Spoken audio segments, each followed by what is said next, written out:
शहर जो अपने आप में ज़िंदगी का एक किरदार भी होता है, हर इंसान का शहर अलग है और उसकी अलग अलग कॉन्ट्रीब्यूशंस होती हैं। आपका शहर जो इतना ज़्यादा सिंक्रेटिक स्पेस है, जहाँ उर्दू भी है, पंजाबी भी है, हिंदी भी है, थोड़ी अंग्रेज़ी भी होगी, जाहिर है, इन सारी भाषाओं का जो कंट्रीब्यूशन है वो आपकी पोइट्री में भी है। उस पर हम लोग बातचीत कर रहे थे। जी जी। तो जैसा मैंने कहा कि वो अचानक से आ जाता है। जी जी। वो एक बिल्कुल उस तरह का छुपा हुआ शरारती बच्चा है, वो प्रभाव जो पर्दे के पीछे छुपा रहता है। जब मैं लिखने बैठता हूँ अचानक मेरे सामने आता है और मेरे कागज़ पे आके बैठ जाता है। क्या बात है, खूबसूरत। दरअसल हर कहानी में एक कॉन्फ्लिक्ट ढूंढते हैं जो आमतौर पर इंटरवल के थोड़ा पहले आता है और फिर उसको सॉल्व करने में हम लोग लग जाते हैं। हम सबकी ज़िंदगी जो है एक कहानी ही है।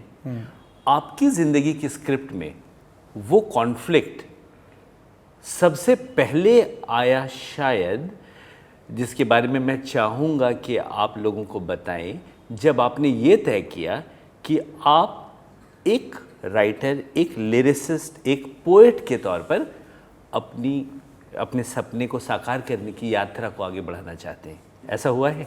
जी बिल्कुल बिल्कुल ऐसा हुआ है। ये जैसा मैंने कहा कि बातचीत इस तरह से होती है। अब इस बात को मैं ऐसे भी कहना चाहता हूँ कि छोटे शहर का जो एक लड़का होता है या छोटे शहर में रहने वाली कोई लड़की होती है, जब वो कोई ख्वाब देखती है या देखता है, वो इंसान तो वो ख्वाब क्योंकि और लोगों ने नहीं देखा होता, इस वजह से वो नामुमकिन लगता है।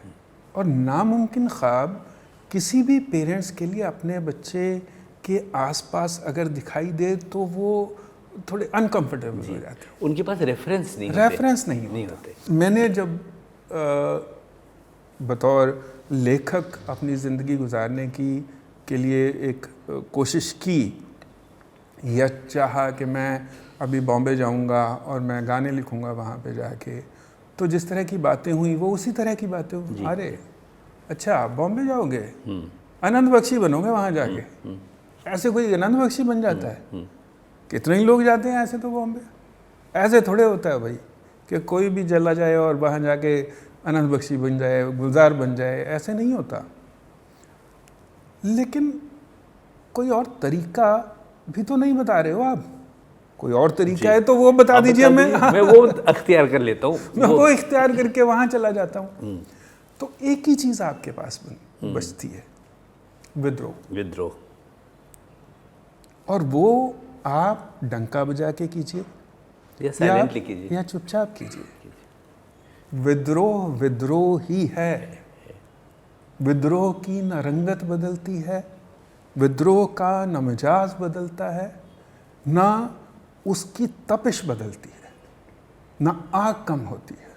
तो वो विद्रोह जितना आप उसको डिले करते जाते हैं, जितनी आप उसको एक कहते हैं कि एक समय देते जाते हैं कि ये विद्रोह दबाने की जितनी कोशिश की जाती है और भड़कता जाता है और चुपचाप एक दिन लावे की तरह निकल के आपके सामने खड़ा हो जाता है।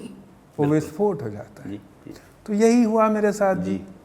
मैंने शुरू में जब मैंने ग्रेजुएशन किया तो मैंने कहा मुझे बॉम्बे जाना है, मैंने इस तरह से लिखना है जाके।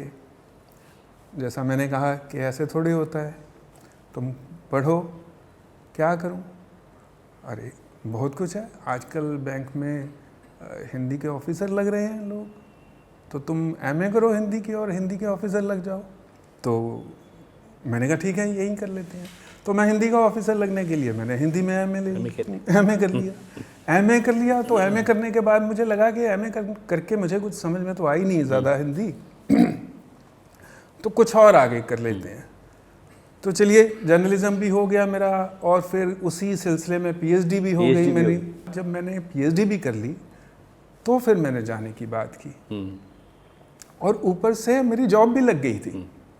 तो वो जो सारे एक गुड बाय के जो बॉक्सेस थे वो मैंने टिक कर दिए थे।